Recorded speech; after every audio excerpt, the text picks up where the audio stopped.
Pernah nggak dibela sama Allah? Pernah nggak dibela sama mantan? Pas lagi reunian jalan nih, ketemuan sama teman-teman, ada dia di situ. Terus ada yang iseng sama kita atau ada yang baper sama kita, dia belain. Lu nggak usah gitu, dia nggak seburuk yang lo sangka. Pernah nggak dibela sama seseorang yang kita pernah sayang? Yang ada ditikung ya.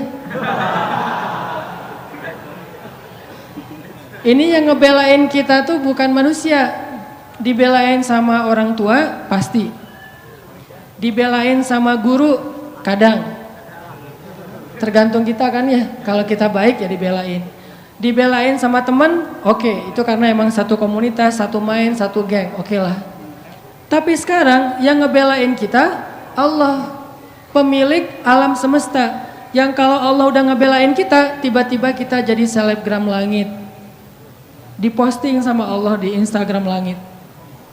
Ada tuh hadis postingan gimana Allah nge-mention kita di antara para malaikat. Gimana cara Allah nge-mention? Allah kalau cinta kepada seorang hamba, maka Allah akan bilang kepada malaikat Jibril, Jibril, aku cinta sama Fulan bin Fulan. Pakai @nya, underscore. Bukan yang akun fake ya, yang beneran. Aku cinta kepada @Fulan underscore bin Fulan.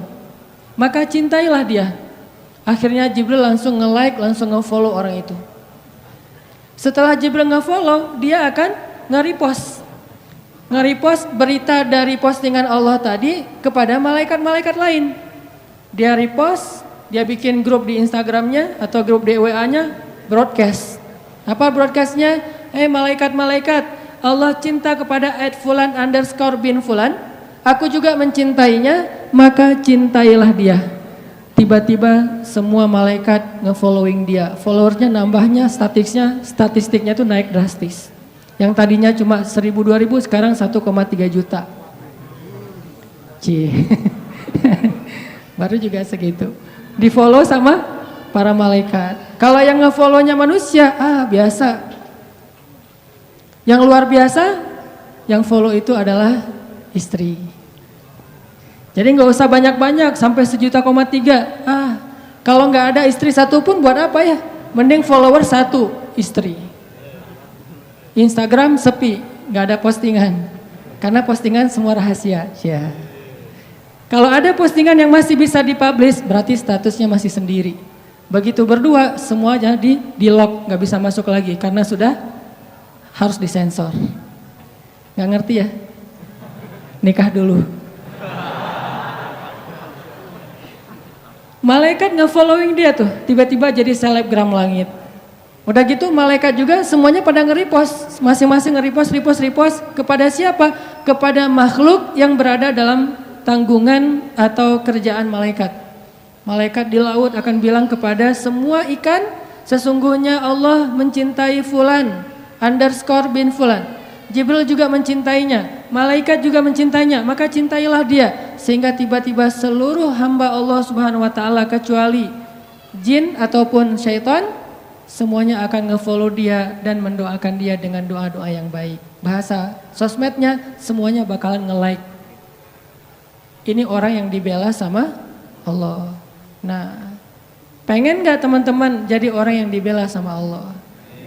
Dibela sama teman kan kita merasa bahagia banget ya. Oh ternyata dia bela gua gitu. Gimana yang ngebelanya? Allah. Ketika kita punya masalah sama seseorang, Allah yang akan ngedukung kita.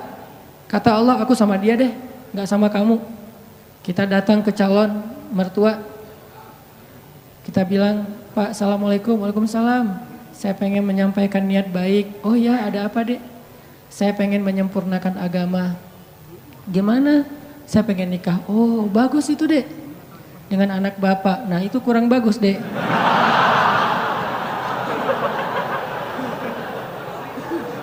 Ditolak nih mentah-mentah. Allah yang akan bela kita. Pulang, ya Allah dia nolak saya. Engkau maha melihat. Engkau maha mengetahui. Bolak-balikanlah hatinya. Malam mimpi. Mimpi mau jatuh ke dalam jurang. tiba-tiba ada tangan yang narik dia pas ngelihat wajah kita, lagi senyum gitu. Masya Allah, berarti dia yang menyelamatkan saya nanti di akhirat. Pagi-pagi kepoin, mana nih anak yang kemarin datang, cari. Akhirnya calon mertua sendiri yang datang ngelamar kita, bayangin. Pernah nggak ngalamin kayak gitu? Sama, saya juga belum. Bisa nggak kayak gitu tuh? Ternyata ada orang yang kayak gitu. Allah yang menikahkan dia, bukan mertuanya. Dan mertuanya masih bingung, tapi Allah sudah mantap. Siapa yang kayak gitu? Ali dengan Fatimah. Sebelum Nabi menikahkan Ali dengan Fatimah, Allah sudah menikahkan Ali dengan Fatimah di langit. Itu kata Nabi. Wahai Ali, berbahagialah sebelum aku nikahkan engkau, sesungguhnya Allah sudah menikahkan kamu dan Fatimah di langit. Jadi walaupun calon mertua masih bilang enggak, Allah udah bilang iya. Akhirnya enggak ada yang bisa bilang mengatakan tidak. Kun fayakun. Apa yang Allah kehendaki pasti akan terjadi. Enggak mungkin meleset. Kalau kita baca cerita gimana Ali sama Fatimah, nih sharing cerita pertama. Ali itu sebetulnya ada hati sama Fatimah. Udah lama nih dikecengin nih Fatimah. Dari sejak kecil udah bareng kan, main bareng, petak umpet bareng, pokoknya masak-masakan bareng. Kalau anak kecil zaman dulu kan main jadi suami istri, bapak ibu gitu ya, naik motor-motoran berdua, padahal adik kakak atau sepupuan. Fatimah sama Ali itu sepupuan, dari kecil juga Ali udah ngecengin Fatimah, cuman kan Ali orang yang terhormat. Setelah dia balik, Fatimah udah balik, udah gak mau lagi ngeliat-liat. Kalau waktu kecil biasalah anak kecil juga main, Fatimah, Ali gitu. Akhirnya pas udah usia remaja, Ali mulai makin yakin, makin tertarik sama Fatimah, cuman gak pede. Siapalah saya, kata Ali, cuman anak orang miskin yang numpang tinggal di rumah Fatimah. Kan Ali dari kecil tinggalnya di rumah Fatimah, di rumah Khadijah. Sedangkan Khadijah orang kaya, soalnya Abu Thalib itu miskin, anaknya banyak, saking banyaknya gak sanggup ngurus, yang paling kecil dikasih kepada Rasul dan Khadijah disuruh rawat. Siapalah saya, kata Ali, saya cuma numpang di rumah Fatimah, gak selevel lah. Jadi saya gak mau berandai-andai, walaupun hati gak bisa bohong kan, pengen sih tapi gak berani difikirkan. Saya nggak berani berandai-andai. Kata teman-teman yang segeng sama Ali tuh, yang suka main sama Ali, udah Ali coba dulu, siapa tahu berhasil. Kan kalau kita belum coba belum tahu.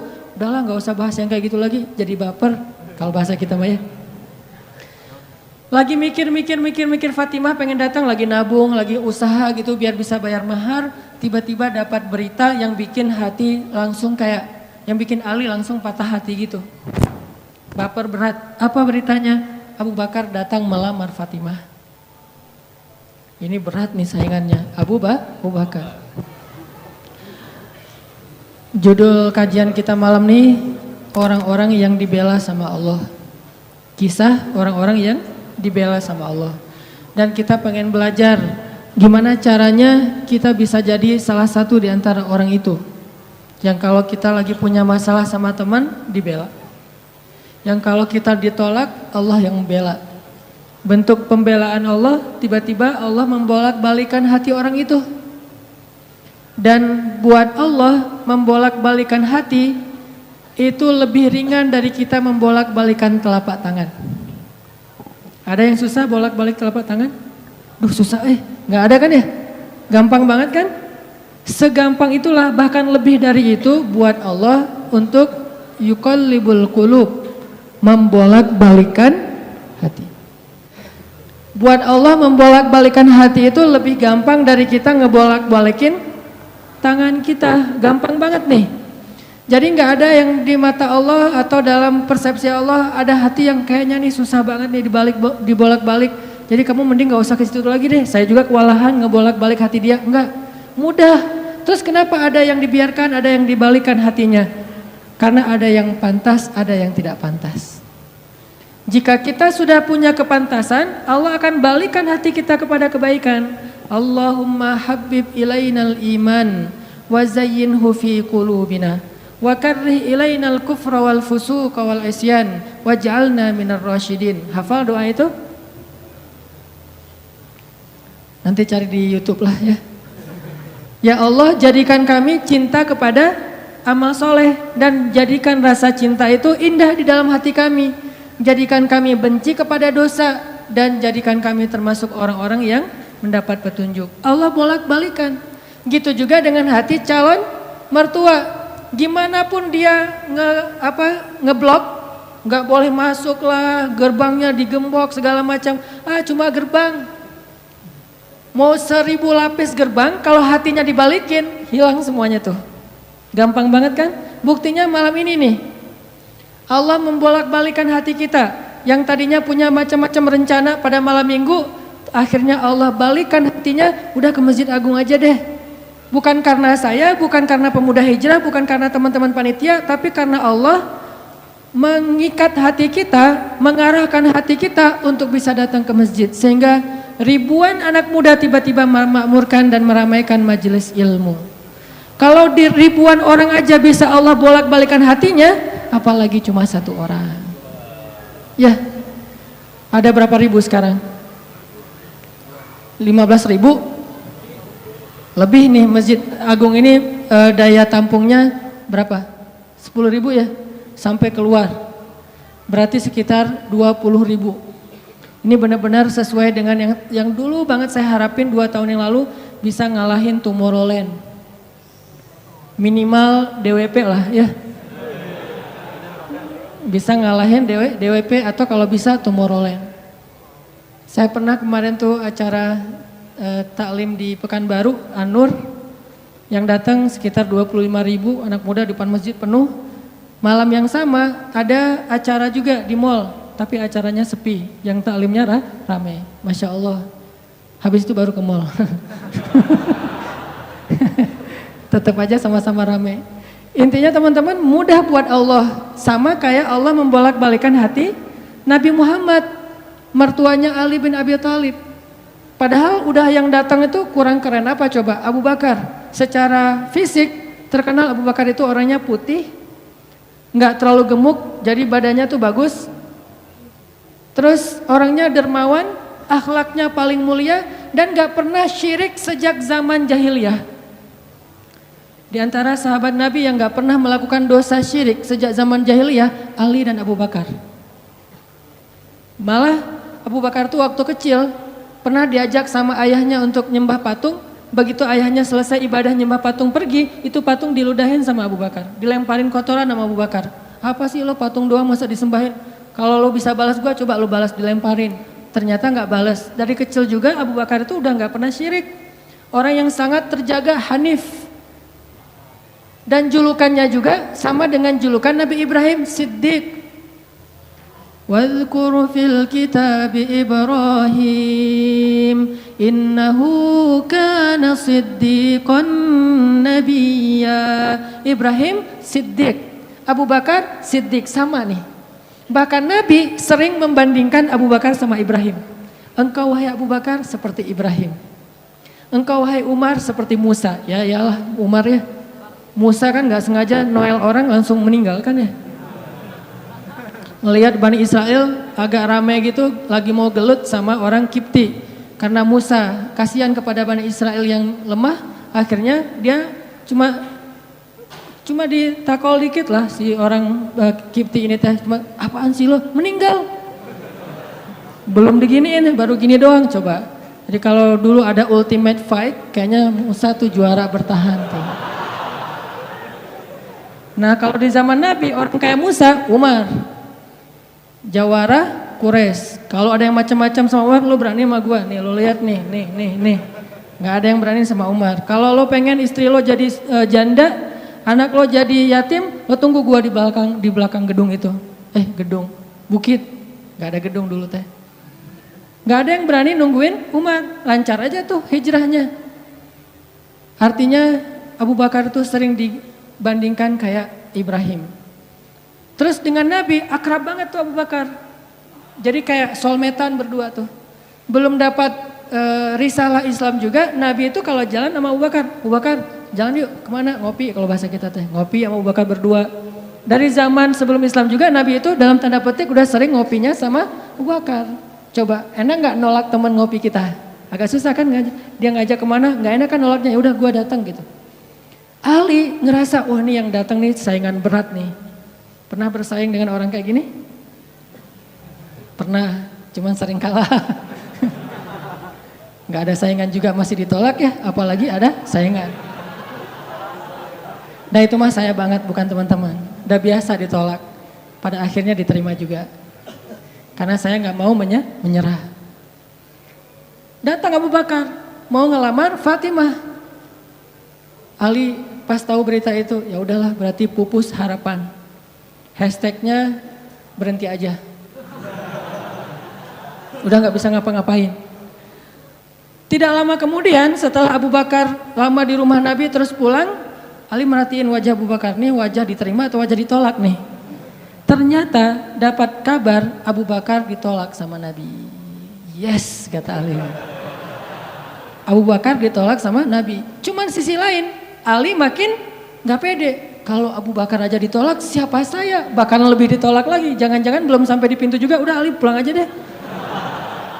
Abu Bakar aja ditolak. Yang kurang apa coba? Akhlak luar biasa, agama terbaik, bahkan umat Islam paling baik imannya tuh dan amal solehnya Abu Bakar. Gak ada tandingan lah. Mau ngelihat surganya di akhirat. Orang kaya di dunia dan kaya di akhirat tuh Abu Bakar tuh. Ada orang yang di dunia miskin, di akhirat kaya. Di akhirat miskin, di dunia kaya. Kalau Abu Bakar, dunia akhirat kaya. Surganya Abu Bakar tuh dikelilingin sama Jibril. Jadi Jibril lagi pengen ngukur surganya Abu Bakar. Terbang setahun. Udah setahun terbang, itu baru di pinggirnya surga Abu Bakar. Belum sampai ke tengah.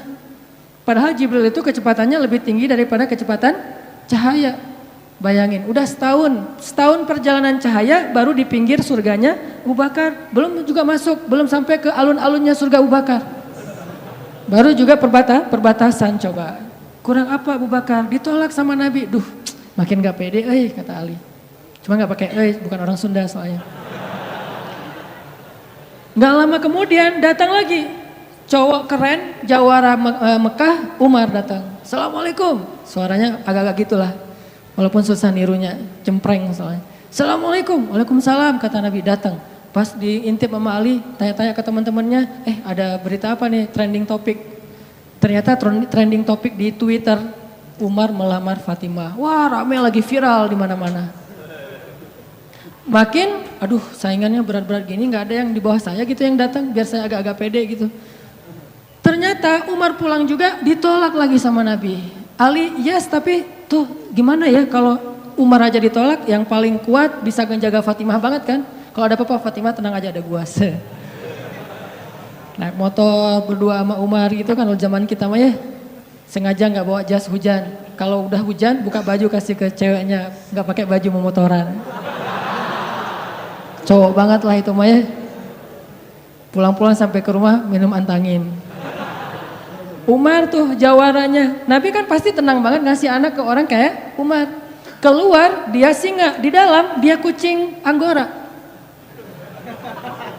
Maksudnya apa? Dia tuh gak pernah kasar sama istrinya, walaupun dia keras kepada musuhnya.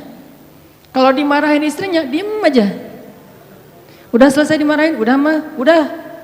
Ya udah pergi, nyari teman. Mau curhat habis dimarahin istri, pergi ke rumah Nabi. Pas di depan rumah Nabi kedengaran dari dalam, Nabi juga lagi dimarahin istrinya. Nabi juga diem aja.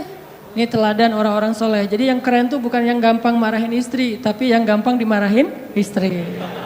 Setuju yang di atas? Cowok keren itu bukan yang gampang marahin istri, tapi yang gampang dimarahin istri. Bah, ya mah. Di dalam rumah tuh, ya mah. Di luar, apa lo? Tuh cowok keren tuh. Pas Nabi keluar, ada Umar. Ya Rasulullah, Umar gak mau ngebahas, gak mau komen lah. Daripada komentar di blog kan, diam aja deh gitu. Udah selesai jalan sama Umar. Umar nanya, ya Rasul saya tadi habis dimarahin istri. Mau ngajak Rasul ngopi, curhat. Nabi juga lagi dimarahin. Kata Nabi, bagaimanapun dialah yang mengurus rumah. Dia yang mengurus aku, keluargaku. Nabi nyebutin kebaikan-kebaikan istri. Gak mau nyebutin, dasar emang perempuan emang kayak gitu ya. Saya tuh Nabi loh, masa Nabi dimarahin? Kamu paham gak sih perasaan aku? Gitu. Gak, Nabi gak ngomong kayak gitu. Nabi cuma membicarakan kebaikan istrinya. Umar yang datang ditolak. Akhirnya Ali udahlah, mau kayak gini mah kayaknya udah gak mungkin deh. Abu Bakar ditolak, Umar ditolak, berarti ada standar di atas mereka berdua. Yang kaya raya ditolak, yang paling eksis berpengaruh, jawara ditolak. Nah saya nggak punya dua-duanya. Masih kecil soalnya, nanti kalau dia udah dewasa, Ali emang jawara juga tuh. Malah gladiatornya Nabi kan. Ketika orang nggak berani menantang seorang musuh, Ali yang berani. Saya Rasulullah, Ali itu. Akhirnya Ali diam-diam aja, udah nggak mau ngebahas lagi tentang Fatimah. Udah aja tutup bab tentang Fatimah. Sekarang yang lain aja deh. Tapi teman-temannya ngegojlokin terus. Ali. Kalau bahasa kita jomblo gitu.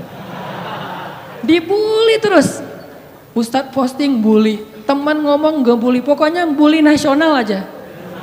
Karena dibully-bully terus, akhirnya Ali memberanikan diri. Ya udah datang deh bertamu. Pokoknya malam ini diterima, ditolak. Walaupun kemungkinan besar ditolak. Saya harus datang dulu nih sama Nabi. Beraniin diri, gak usah majang mikir. Datang. Assalamualaikum, waalaikumsalam. Ali masuk. Ada Nabi kan senang banget sama Ali ya. Kesayangan Nabi banget lah pokoknya Ali itu. Duduk, ada apa Ali? Enggak, cuma pengen silaturahim. Enggak ngomong apa-apa coba. Cuma pengen silaturahim. Nabi sehat, mau diambil air hangat. Oh pokoknya gitu-gitu aja. Ali ada apa? Enggak ada apa-apa ya Rasulullah. Cuma kangen aja pengen duduk sama Nabi. Kayak gitu aja terus. Lama-lama Nabi kan paham. Dan Allah yang kasih wahyu. Ali, kamu gimana sama Fatimah? Langsung Fatimah. Kebayang gak sih perasaan kita tuh sama orang yang kita kayak udah ngeklik banget, udah habis-habisan, pokoknya kalau gak dia saya mending gak usah nikah deh, gitu ya. Kalau gak dia mending saya jomblo aja seumur hidup. Kalau gak dia mending saya bunuh diri aja. Udah gitu bunuh dirinya gak mati lagi kesangkut di tiang listrik. Ali itu udah hatinya tuh udah kena banget sama Fatimah dan itu karena Allah yang mengikat hati mereka berdua. Pas Nabi bilang gitu, Ali langsung curhat. Ya Rasul, ya saya pengen, tapi saya nggak punya apa-apa. Kata Rasul, kamu punya apa? Saya di rumah tuh cuma punya 3 barang. 1 pedang, 1 onta, 1 baju besi. Nggak punya emas, nggak punya apapun. Kata Nabi, kalau pedang kamu butuh untuk berperang.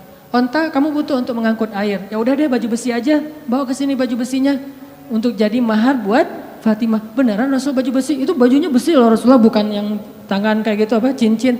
Gak apa-apa kata Rasulullah. Keluar Ali, Allahu Akbar, Allahu Akbar. Orang-orang pada heboh, langsung muncul lagi trending topik hashtag Ali diterima. Coba, kata Nabi, wahai Ali, bergembiralah, berbahagialah. Sesungguhnya sebelum aku menerima kamu, Allah sudah menikahkan kamu dengan Fatimah di langit.